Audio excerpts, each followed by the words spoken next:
कार्यक्रम के प्रसारण पुण्यार्जक हैं श्री आरपी जैन, श्रीमती ममता जैन, श्री प्रशांत जैन, श्रीमती दिव्या जैन, पुत्र भरत जैन, श्रीमती सौम्या एवं पारस जैन। पर पदार्थों में सुख का अन्वेषण करना उस प्रकार का कार्य माना जाता है कि जिस प्रकार रेत में से तेल निकालने का कार्य। आप सुन रहे हैं? आप तेल निकालते हैं, मूंगफली का भी तेल निकलता है, तिली का भी तेल निकलता है, सरसों का भी तेल निकलता है और बहुत सारे धान हैं जिनमें से तेल निकलता है। किंतु अभी तक यह देखने में नहीं आया है कि रेत में से भी तेल निकलता हो। कहीं एक आध कोई एक्सेप्शन हो, अपवाद देखने को मिलता है क्या? यदि रेत में से भी तेल निकल जाए तो फिर कहना ही क्या। लेकिन जिस प्रकार रेत में से तेल निकल नहीं सकता, कितना भी प्रयास कर लो, घानी में पेल दो, लेकिन वह रेत पिल नहीं सकेगा। उसी प्रकार आगमकारों का ये कहना है, पर पदार्थों में सुख का अन्वेषण करता आया संसारी प्राणी ने, उसको ये भान नहीं है, उसे ये बोध नहीं है कि सुख किसमें से उत्पन्न हो सकता है। एक उक्ति हमने सुनी थी बुंदेलखंड में भी। कौन सी है? समुद्र में वहाँ मीन रहता है, नदियों में मीन रहते हैं, सरोवर में भी मीन पाए जाते हैं, किंतु उस गहरी नदी में और समुद्र आदि में भी इतना अथाह पानी है, चारों ओर जल ही जल दिखने में आ रहा है। इसके उपरांत भी वह मीन प्यासा क्यों है? इसलिए प्यासा है क्योंकि वह बाहर ढूंढ रहा है। सुख का अन्वेषण संसारी प्राणी बाहर उसका छानबीन कर रहा है कि किसी पर वस्तु में सुख की उपलब्धि होने वाली है। यह मान्यता ये आज की नहीं है और एक व्यक्ति विशेष की नहीं, किंतु प्रत्येक संसारी प्राणी की धारणा और मान्यता है कि वस्तुतः सुख जो प्राप्त होता है वह पर वस्तुओं में ही प्राप्त होता है और इसके अन्वेषण के लिए, इसको प्राप्त करने के लिए अनेक प्रकार का वह पुरुषार्थ कर लेता है और उसमें भी तुलनात्मक दृष्टि से भी वह सोचता है कि एक लखपति है अथवा आज व्यवसाय करके अथवा मजदूरी करके वित्त का अर्जन करके अपनी आजीविका का निर्वाह करने वाला जो व्यक्ति है, उसको भी तो कुछ सुख प्राप्त होता होगा, उसको भी होता है। तो दूसरा सोचता है कि इसकी अपेक्षा से लखपति के पास ज़्यादा सुख उपलब्ध है, और करोड़पति सोचता है लखपति से मैं ज़्यादा सुखी हूँ, और अरबपति ये सोचता है मैं करोड़पति से भी ज़्यादा सुखी हूँ। अरबपति पीछे रह जाता है और खरबपति सोचता है मैं अरबपति से भी ज़्यादा सुखी हूँ। इस प्रकार सुख की मात्रा बढ़ती हुई गई है। इस प्रकार किसकी मान्यता है? संसारी प्राणी की मान्यता है। और एक चक्रवर्ती भी है, वह भी अपने आप को सुखी महसूस कर रहा है। क्यों? क्योंकि 6 खंड का वह स्वामी है। 32,000 मुकुटबद्ध राजा उनके चरणों में नतमस्तक है। इस संबंधी जो उसे सुख महसूस हो रहा है वह अन्य और राजाओं के लिए नहीं मिल रहा है वह सुख। इस प्रकार तुलनात्मक दृष्टि से सुख बढ़ता गया है, सुख की वृद्धि हो रही है।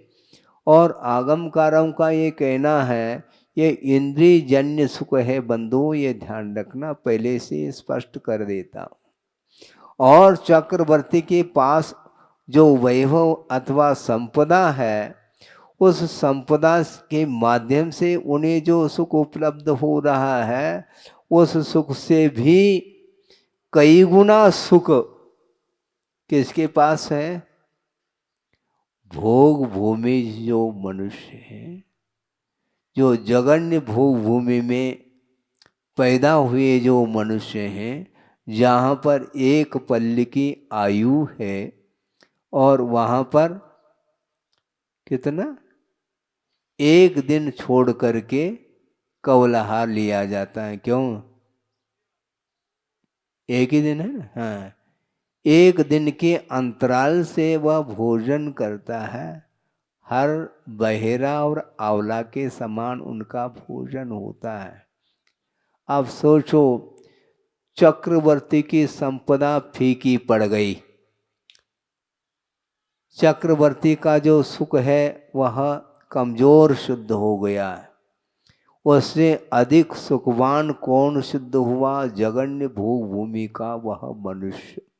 उससे भी अधिक मात्रा में सुख उपलब्ध हो रहा है मध्यम भूभूमि के मनुष्यों के लिए।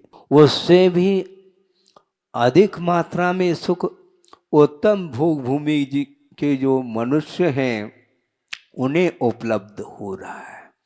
अब समाप्त हुआ है क्या? सुख की मात्रा और बढ़ रही? हाँ, बढ़ेगी और बढ़ेगी। उससे भी अधिक जो भवनत्र के जो देव हैं, भवनवासी, व्यंतर और ज्योतिष्क देव, इनमें जो इंद्रियजन्य सुख प्राप्त हो रहा है उन्हें, वो उत्तम भोग भूमि से भी अधिक सुख माना गया। इसके बाद वैमानिक देवों का नंबर आता है।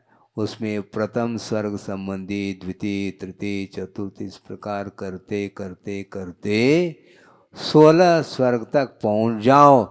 इसके उपरांत 9 ग्रैविक और हैं। उसमें प्रत्येक ग्रैविक संबंधी जो सुख है अहमिंद्रों को जो प्राप्त हो रहा है, वह ऊपरी ऊपरी ऊपर ऊपर ऊपर सुख की मात्रा बढ़ती ही जा रही है।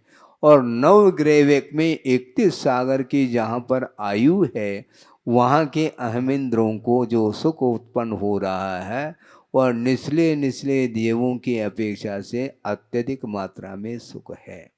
इसके बाद 9 अनुदिशों का नंबर आता है। 9 दिशाओं में 8 दिशाएं हैं, यानी 4 दिशा और 4 विदिशा, ये 8 हो गए और बीच में एक और। इस प्रकार 9 अनुदिश विमान हैं, उनमें निवास करने वाले जो अहमिंद्र हैं उनका सुख भी अन्यों की अपेक्षा से अत्यधिक मात्रा में है। इसके बाद और नंबर आ रहा है सर्वार सिद्धि के देवों का। वहाँ पर अनुत्तर विमान ये 5 हैं, विजय, वैजयंत, जयंत और अपराजत, और बीच में एक सर्वार सिद्धि। इनमें रहने वाले जो अहमिंद्र हैं वो अन्य देवों की अपेक्षा से वह और अनंत गुना वह सुख बढ़ता चला गया है। लेकिन ये ध्यान रखो, ये सारा का सारा सुख इंद्रिय जन्य सुख माना गया है। जिस प्रकार रेत को पेलने से रत्ती भर भी उसमें से तेल नहीं निकल सकता, उसी प्रकार उनको जो सुख प्राप्त हो रहा है वह भी इंद्रिय जन्य सुख है। इसलिए वह इंद्रिय जन्य जो सुख होता है वह सुखाभास माना गया है। और वह इंद्रिय जन्य जो सुख है वह पराधीन है, ऐसा कहा कर्मायत्त है। पुण्य कर्म के उदय से वह सुख उपलब्ध हो रहा है। अनंतर समय में मान लो वह पुण्य कर्म समाप्त हो गया और पाप कर्म का यदि तीव्र उदय आता है तो वह सारा का सारा सुख समाप्त हो जाता है। इसलिए वह स्वाधीन सुख नहीं है और बीच में वह अंत को ही प्राप्त होने वाला है और दुख से मिश्रित है। उसमें इंद्रियजन्य सुख में निरंतरता नहीं, उसमें गैप आता है, अंतर आता है। क्योंकि अंतर मुहूर्त में साता से असाता, पुनः असाता से साता कर्म का उदय आता है। जिस प्रकार कभी धूप और कभी छाव, निरंतर जो है ना वह धूप नहीं और छाव नहीं। इसी प्रकार कभी सुख और कभी दुख, कभी सुख कभी दुख, और अंत में ये कहना चाह रहे हैं पाप बीजे, ऐसा कहा। इंद्रिय के द्वारा, इंद्रिय के विषयों से उत्पन्न होने वाला जो सुख है वह पाप का बीज है। आप सुन रहे हैं क्या नहीं सुन रहे हैं? सुनने में आ रहा है? क्या सुना? इंद्रिय जन्य सुख पाप का बीज कह रहे हैं। और यह प्रसंग निकांक्षित अंग में दिया है स्वामी सुमंतभद्र आचार्य ने। सुनो, विचार करो। अर्थ यह है कि श्रद्धान की भूमिका में ही ये बात आती है कि सम्यक दृष्टि है तो उसके पास अंग 8 अंग होते हैं। वह इंद्रिय जन्य सुख के प्रति वह किस प्रकार विश्वास करता है कि यह पाप का बीज है, इस प्रकार वह श्रद्धान बना लेता है। और आज वर्तमान में अपने आप को क्या मान रहा है? दुनिया में मेरे बराबर और कोई धनी नहीं है।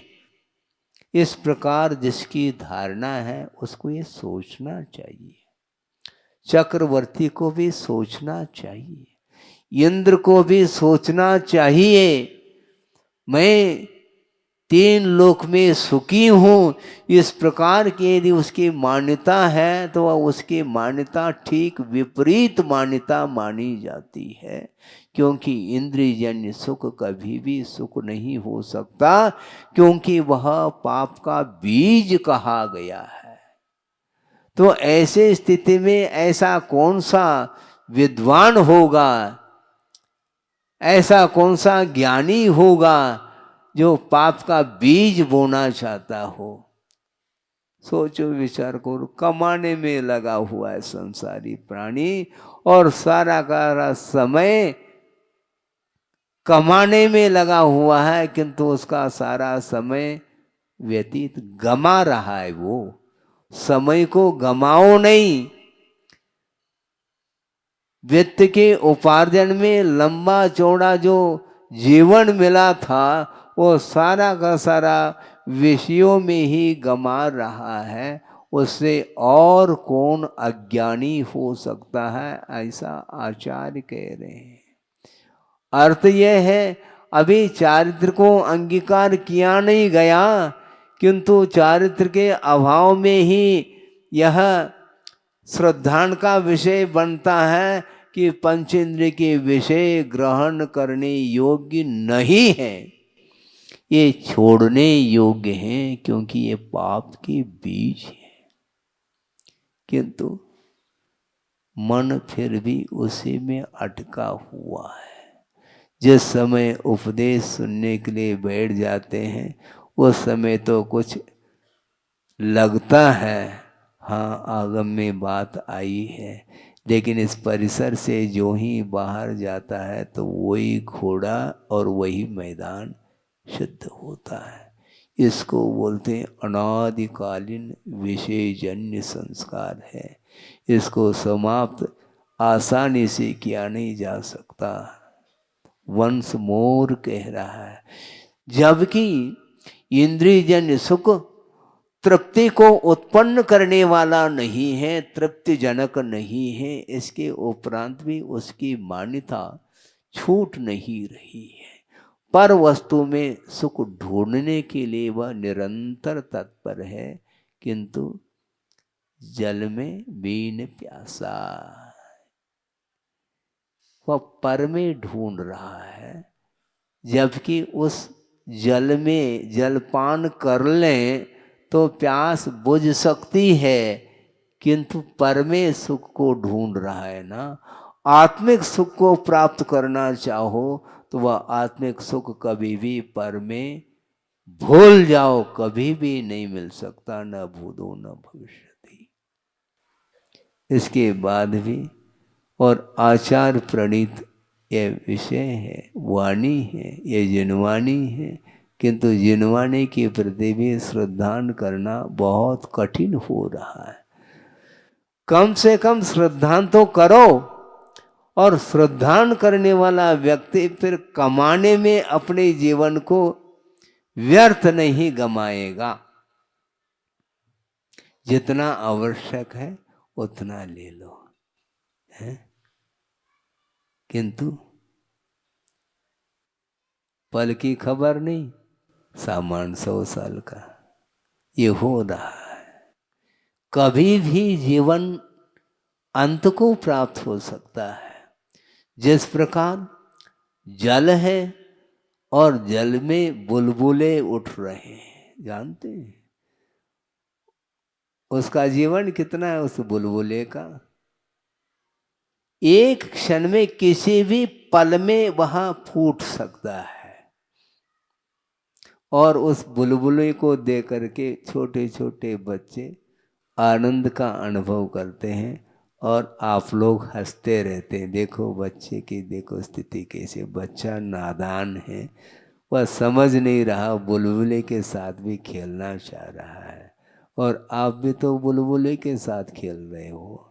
आपका जीवन भी बुलबुले के समान है, इसके उपरांत भी उसकी ओर दृष्टि नहीं जा पा रही।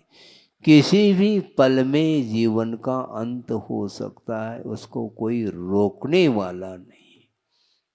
यथा बालम तथा वृद्धम, यथा बालम तथा वृद्धम, यथाढ़यम दुर्विधम तथा, यथा शूरम तथा भीरुम सामेन ग्रसतेन्त कह। अंतक बोलते हैं मृत्यु, यम, काल, वह समान रूप से ग्रस लेता है। किसको? किसको ग्रस लेता है?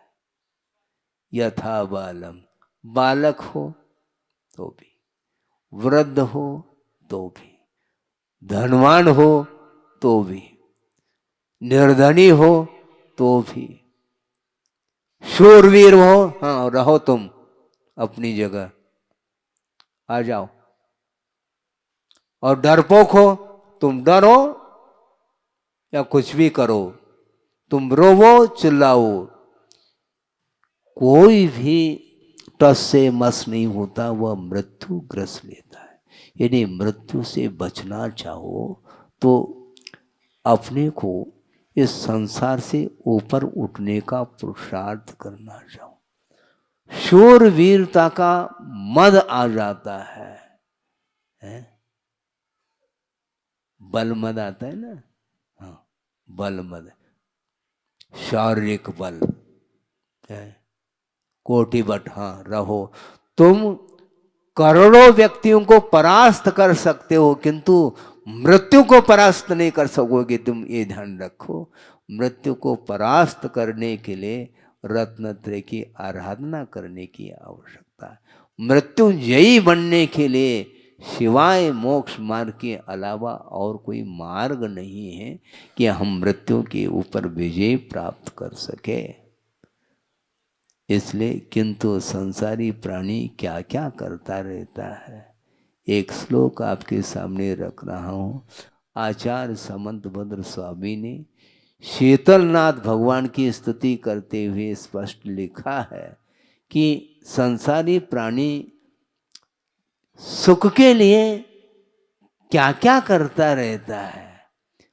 अपत्य वित्तोत्तरलोक तृष्णया तपस्विन केचन कर्म कुर्वते भवान पुनर्जन्म जरा जिहासया त्रयीम प्रवृत्तिम समधि अवारुणत। ऐसा कहा, हे भगवान आपने मन वचन काय के चेष्टा को रोका है।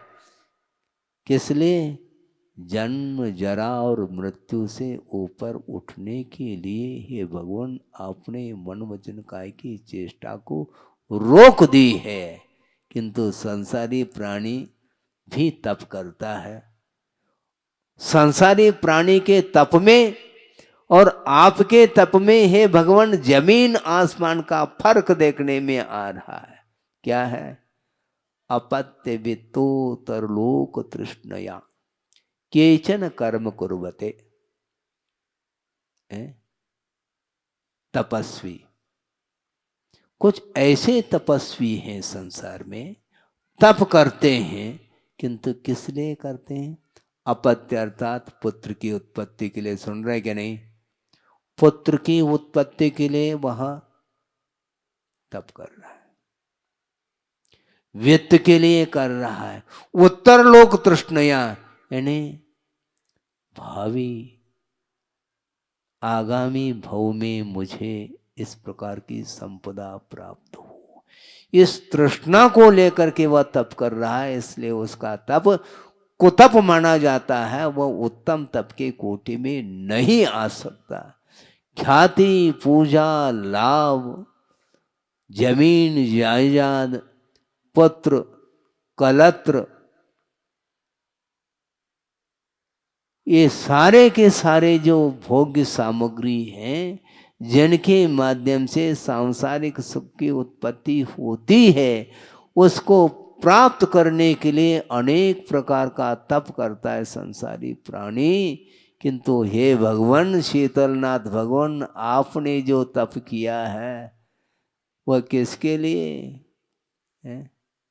जन्म जरा मृत्यु के क्षय करने के लिए हे भगवान आपने तप किया है, तप को अंगीकार किया है। इसको बोलते हैं तप। इस तप के माध्यम से जो सुख की उपलब्धि होगी वह इंद्रियातीत अनंत सुख की उत्पत्ति होती है।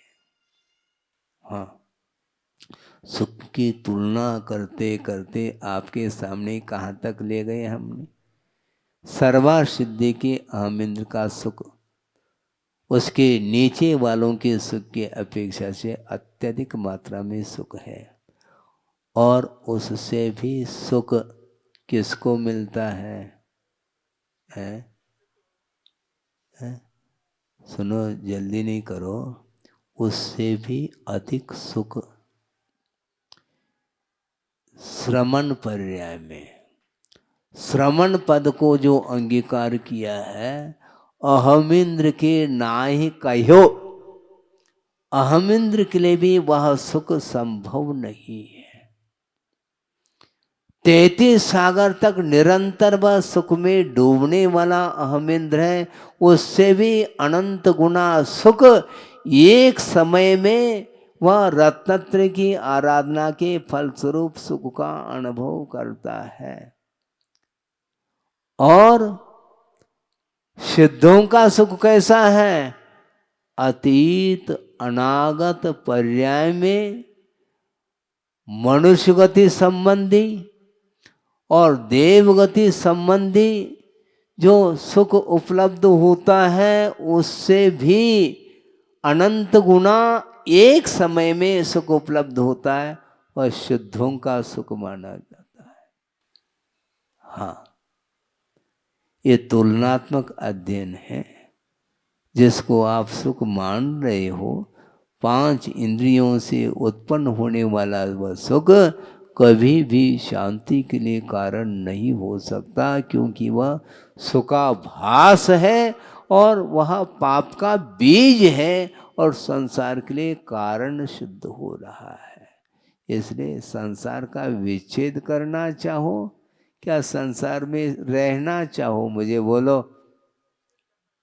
विच्छेद करना चाहो, लेकिन पाप का बीज है, कहा जा रहा है पाप का बीज बो नहीं। फिर संसार का अंत जो करना चाहता है वह कभी भी पाप का बीज नहीं बो सकता है। और पंचेंद्र के विषयों में लीन होने वाला व्यक्ति कभी भी ऊपर नहीं उठ सकता, वह पाप का बीज और बोता चला जा रहा है। अतीन्द्रिय सुख जो मिलेगा वह शुद्ध अवस्था में मिलेगा, किंतु वस्तुतः हमने पहले भी यह प्रसंग रखा था, अभी भी रखना चाहता हूं कि मोक्ष मार्ग में सुख है क्या? नहीं है। मोक्ष मार्ग में सुख है क्या? नहीं। मोक्ष मार्ग में सुख नहीं है। कौन सा?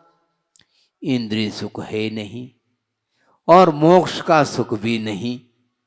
देखो, मोक्ष मार्ग पर चलने वाला जो श्रमण होता है उसके लिए न मोक्ष सुख मिल रहा है न इंद्रिय सुख मिल रहा है। तो कौन सा सुख मिल रहा है? तो आस्थागत सुख मिल रहा है।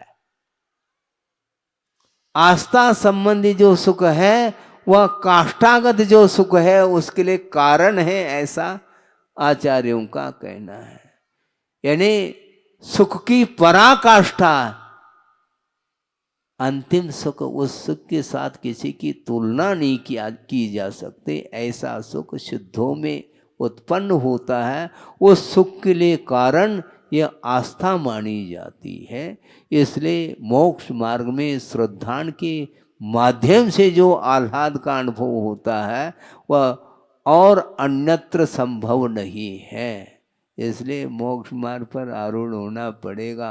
संसार का यदि विच्छेद करना चाहो और अतीन्द्रिय सुख का अनुभव करना चाहो, मोक्ष सुख का अनुभव करना चाहो, तो सारे सांसारिक सामग्रियों को क्या तिलांजलि, जलांजलि देनी पड़ेगी, तब कहीं जाकर के उत्पन्न होगा। एक छोटा सा प्रसंग आपके सामने रख करके इस विषय को पूर्ण कर लूं कि संसारी प्राणी परमे सुख को ढूंढ रहा है।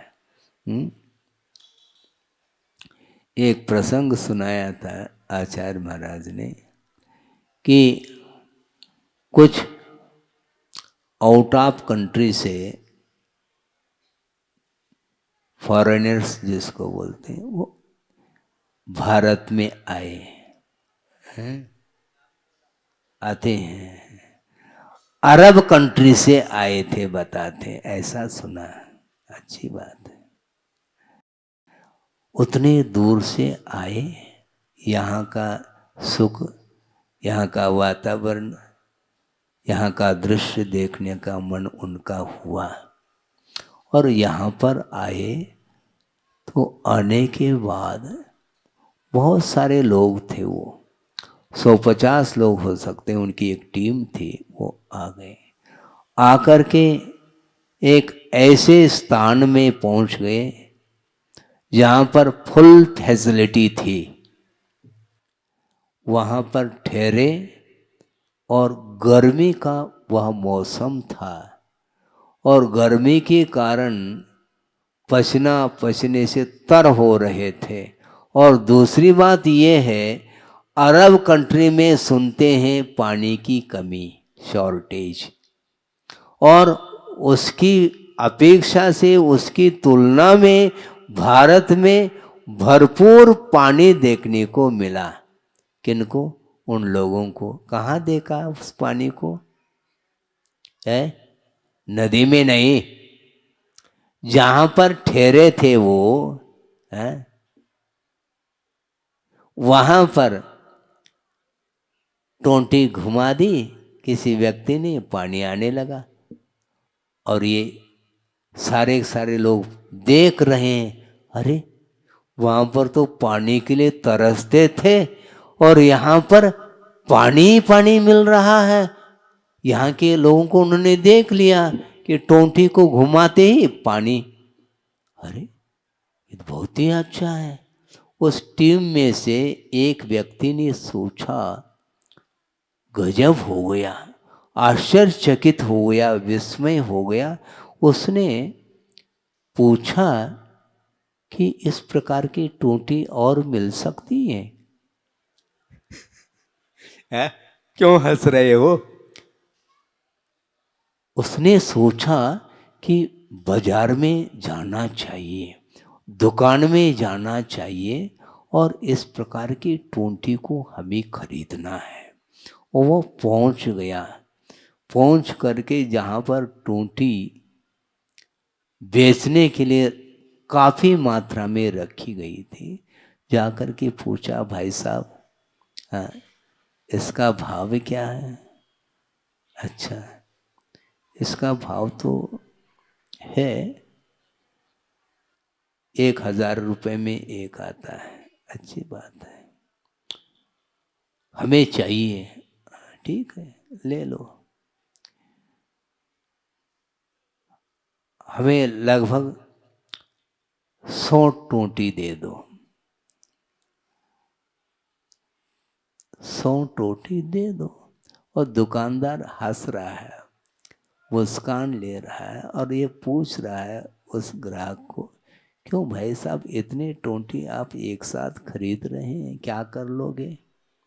अब पूछो नहीं, पहले दे दो। हाँ, ले लिया। और वो दुकानदार हंस रहा था, क्यों?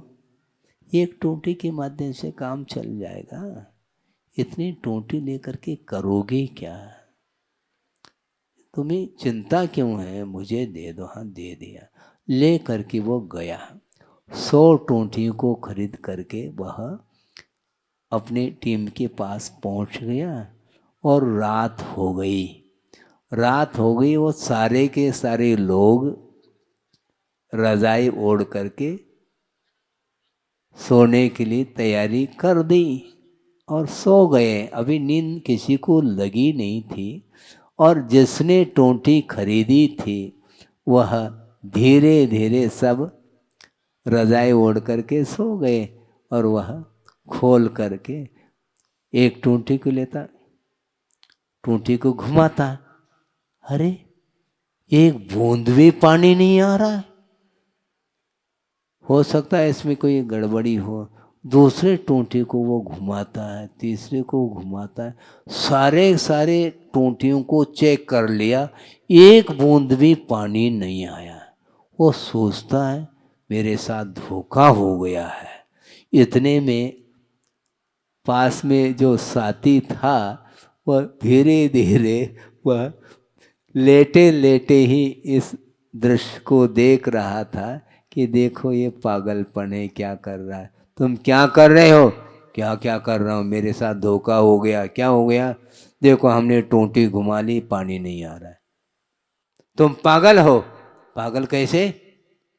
टोंटी में थोड़ी पानी है, टोंटी के थ्रू पानी आता है, टंकी में पानी होता है, ये ध्यान रखो। किस में पानी होता है? टोंटी में होता है क्या? नल में पानी होता है क्या? नल के थ्रू, टोंटी के थ्रू वह पानी गिरता है। इसलिए टोंटी को घुमाने से टैंक में से वह नल के थ्रू आकर के टोंटी के माध्यम से नीचे गिरता है, ये ध्यान रखो। अच्छा ऐसा है? हाँ ऐसा है। और आप लोग हंस रहे होंगे, लेकिन प्रत्येक संसारी प्राणी की यही दशा हो रही है। पंचेंद्र के विषयों में वह सुख को ढूंढ रहा है, पर वस्तु में सुख नहीं है। इसको बताने के लिए दृष्टांत दिया है, हाँ? क्योंकि वहाँ पर पानी की कमी थी और यहाँ पर पानी पानी दिख रहा था, तो उसने सोचा कि पानी जो आ रहा है वह टोंटी में से आ रहा है, तो टोंटी में पानी होगा। टूंठी में एक बूंद भी पानी नहीं रहता, ये ध्यान रखो। उद्गम स्थान, पानी का जो स्रोत है वह टोंटी नहीं किंतु वह टैंक है। उसी प्रकार जो सुख का स्रोत है वह आत्म तत्व है। आत्मा में से सुख आता है। पर वस्तुओं में सुख ढूंढ रहा है किंतु सुखाभास होने के उपरांत भी अभी भी उसको बात समझ में नहीं आती। और सुबह से लेकर के शाम तक वह दुकान खोल करके बैठा है और बेटा आया है, सुबह शाम जो है वह दुकान को खोल करके बैठा है और बेटा आया है टिफिन ले करके। पिताजी क्या टिफिन रखो, नहीं टाइम हो गया है, टाइम होने दो। अभी तो ग्राहक के ऊपर ग्राहक आ रहे हैं, ग्राहक के ऊपर अर्थात चढ़ कर के आ रहे हैं क्या, ग्राहक के ऊपर ग्राहकार्थ लाइन लगी है, इसलिए मुझे फुर्सत नहीं, अभी मुझे भूख नहीं लगी, भूख शांत हो रही है। जबकि भोजन एक ग्रास भी नहीं लिया फिर भी शांति मिल रही है। इसी को बोलते हैं आस्था। किसमें? वित्त में आस्था, सुख की आस्था होने के कारण वह रात दिन कमाने में लगा हुआ है। यह संसार की रीत है, किंतु अच्छे अच्छे व्यक्ति भी इसमें उलझे हुए हैं और अपने आप को श्रीमान मानते हैं, किंतु चक्रवर्ती को भी श्रीमान नहीं कहना चाह रहे हैं। ध्यान रखो, वस्तुतः श्रीमान कौन होता है? श्री का अर्थ लक्ष्मी हुआ करता है, किंतु वह लक्ष्मी, अंतरंग लक्ष्मी ही वस्तुतः सुख प्रदान कराने वाली है। अनंत ज्ञान, अनंत सुख, अनंत दर्शन, अनंत वीर, ये सारे अनंत ज्ञानादि जो अनंत गुणों से जो संपन्न होता है वह शुद्ध अवस्था मानी जाती है। उस मुक्त आत्मा के लिए ही वह सुख मिलता है। अन्यत्र तीन लोक में तुम ढूंढते रहो, सुख मिलने वाला नहीं। इस प्रकार गाढ़ श्रद्धा जिसके अंदर होता है वही व्यक्ति पंचेंद्रिय के विषयों को जहर मान करके उसको छोड़ने का पुरुषार्थ करता है। अहिंसा परमो धर्म की जय। बोधि समाधि परिणाम शुद्धि स्वात्मोपलब्धि शिव शोक सिद्धि चिंतामणिम चिंतित वस्तुदाने त्वामंद मानस्य ममास्तुति। परम पूज्य आचार्य गुरुवर श्री विद्यासागर जी मुनि महाराज की जय। इस कार्यक्रम के प्रसारण पुण्यार्जक हैं श्री आरपी जैन, श्रीमती ममता जैन, श्री प्रशांत जैन, श्रीमती दिव्या जैन, पुत्र भरत जैन, श्रीमती सौम्या एवं पारस जैन।